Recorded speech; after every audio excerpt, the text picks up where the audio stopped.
July 15వ తేదీ బుధవారం నుంచి మొదలుకొని ఆగస్టు 12వ తేదీ బుధవారం వరకు ఆషాఢ మాసం కొనసాగుతూ ఉంది.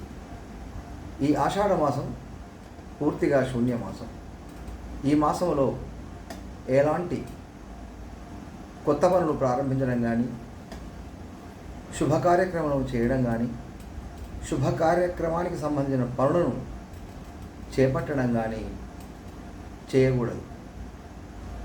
ముఖ్యంగా జూలై 12వ తేదీ నుంచి మొదలుకొని ఆగస్టు 12వ తేదీ ఆషాఢ బహుళ అమావాస్య వరకు గురుమౌఢ్యమి కూడా ఉన్నందువలన ఈ గురుమౌఢ్యమ ఉండడము శూన్యమాసము కావడం వలన మరి ఎలాంటి శుభ కార్యక్రమములు ఈ మాసములో చేయరాదు. ఇక ఈ ఆషాఢ మాసం పూర్తిగా దైవికమైనటువంటి మాసం. ఈ మాసాన్ని అజేయమైనదిగా, అపరాజితమైనదిగా పిలుస్తూ ఉంటారు. ఆధ్యాత్మిక వృద్ధిని కలిగినటువంటి మాసంగా కూడా పిలవడం జరుగుతూ ఉంది. పూర్వాషాఢ, ఉత్తరాషాఢ నక్షత్రాలలో ఆషాఢ మాసంలో పూర్ణిమ వస్తుంది కనుక ఈ మాసాన్ని ఆషాఢ మాసం అని కూడా పిలుస్తూ ఉంటారు. మరి ఈ యొక్క ఆషాఢ మాసంలో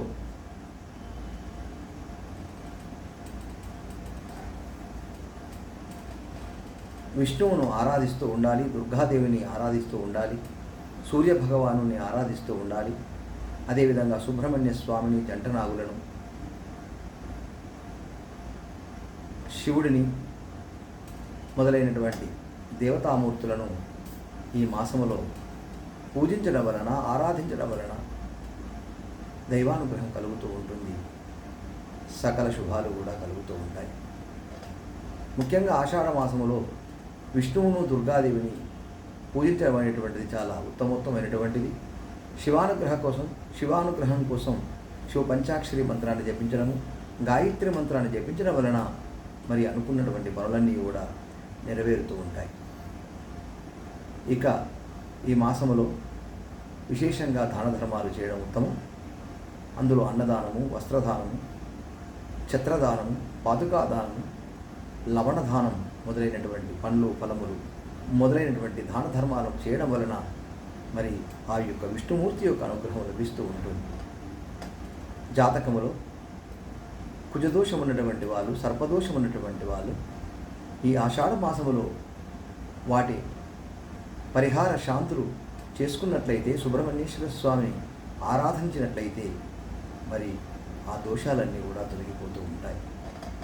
మరి ఇంతటి మహత్తరమైనటువంటిది, మరి దైవికమైనటువంటిది, ఆధ్యాత్మిక సంపదలు కలిగినటువంటిది ఈ యొక్క ఆషాఢ మాసం అని చెప్పవచ్చు.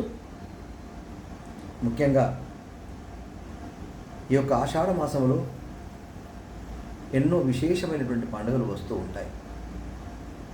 ముందుగా దక్షిణాయనం ప్రారంభం కావడం, బోనాల పండుగ, వారాహి నవరాత్రులు, సంకష్టహర చతుర్థి, గురు పూర్ణిమ, చుక్కల అమావాస్య మొదలైనటువంటి పండుగలన్నీ కూడా ఈ ఆషాఢ మాసంలోనే వస్తూ ఉంటాయి. అందువల్ల మహత్తరమైనటువంటి మరి శక్తి కలిగినటువంటిది ఆషాఢ మాసం అని చెప్పవచ్చు. ఇక ఈ యొక్క మాసములో స్త్రీలు ఎక్కువగా గోరింటాకును చేతులకు పెట్టుకుంటారు. ఆషాఢ మాసం వచ్చిందంటే చాలు స్త్రీలకు మరి గోరింటాకు అంటే చాలా ఇష్టం కనుక స్త్రీలందరూ కూడా మరి గోరింటాకును ధరిస్తూ ఉంటారు. మరి ఆ గోరింటాకును ధరించడం అనేటువంటిది శాస్త్ర సమ్మతమైనటువంటిది, ఆయుర్వేద శాస్త్రంలో చెప్పబడి ఉన్నటువంటిది. స్త్రీలు ఆ గోరింటాకును ధరించడం వలన కుటుంబంలో ఉన్నటువంటి అనారోగ్య సమస్యలన్నీ తొలగిపోతూ ఉంటాయి. చర్మ వ్యాధులు, వర్షాకాలంలో వచ్చినటువంటి వ్యాధుల బారిన పడకుండా మరి పూర్వీకులు ఆషాఢ మాసంలో స్త్రీలు ఆ యొక్క గోరింటాకును ధరించమని చెప్పడం జరిగింది. అందువల్ల మరి ఆషాఢ మాసంలో గోరింటాకు అంత విశేషమైన ప్రాధాన్యత ఉన్నది. అందువల్ల మరి స్త్రీలు తప్పనిసరిగా మరి ఆషాఢ మాసం వచ్చిందంటే గోరింటాకును మరి ధరించడం అనేటువంటిది విశేషంగా జరుగుతూ ఉంటుంది. మరి స్త్రీలకు మరి చల్లదనాన్ని ఇస్తూ, చర్మ వ్యాధులను పోగొడుతూ, అనారోగ్య సమస్యలను దూరం చేస్తూ, మరి చక్కటి ఆనందాన్ని, ఆరోగ్యాన్ని ఇచ్చేటువంటిది గోరింటాకని శాస్త్రం చెబుతుంది. కనుక ఇలాంటి మహత్తరమైనటువంటి మరి ఆయుర్వేద శాస్త్రంలో చెప్పబడినటువంటి ఆరోగ్య సూత్రమైనటువంటి ఈ గోరింటాకును ధరించడం అనేటువంటిది ఈ యొక్క ఆషాఢ మాసంలో చాలా విశేషమైనటువంటిది. ఇక మరి నూతనంగా పెళ్ళినటువంటి కొత్త కోడళ్ళంతా కూడా ఆషాఢ మాసంలో అత్తగారింటి నుంచి తల్లిగారింటికి వెళ్ళిపోతూ ఉంటారు. ఎందుకంటే మరి ఆషాఢ మాసంలో అత్తగారింటిలో ఉండడం వలన అత్తగారికి మరి కొంత దోషము కలుగుతుంది కనుక ఆ దోష నివారణ కోసమై మరి కుటుంబ శ్రేయస్సును కోరి, భర్త యొక్క క్షేమాన్ని కోరి, మరి పుట్టినింటి వారి యొక్క క్షేమం కోరుతూ ఆ యొక్క కొత్త కోడలంతా కూడా నూతన వధువు ఆషాఢ మాసంలో మరి అత్తగారింటి నుండి పుట్టింటిలో ఉండమని చెబుతూ, అత్తగారి నుంచి వెళ్ళి పుట్టింటిలో ఉండమని శాస్త్రం చెబుతూ ఉంది. కనుక ఇంతటి మరి విశేషమైనటువంటి మరి కలిగి ఉన్నటువంటిది ఈ యొక్క ఆషాఢ మాసం. మరి ఇంకా కూడా ఈ ఆషాఢ మాసంలో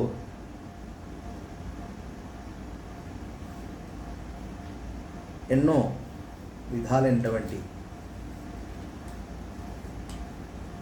పండుగలు వస్తూ ఉన్నాయి.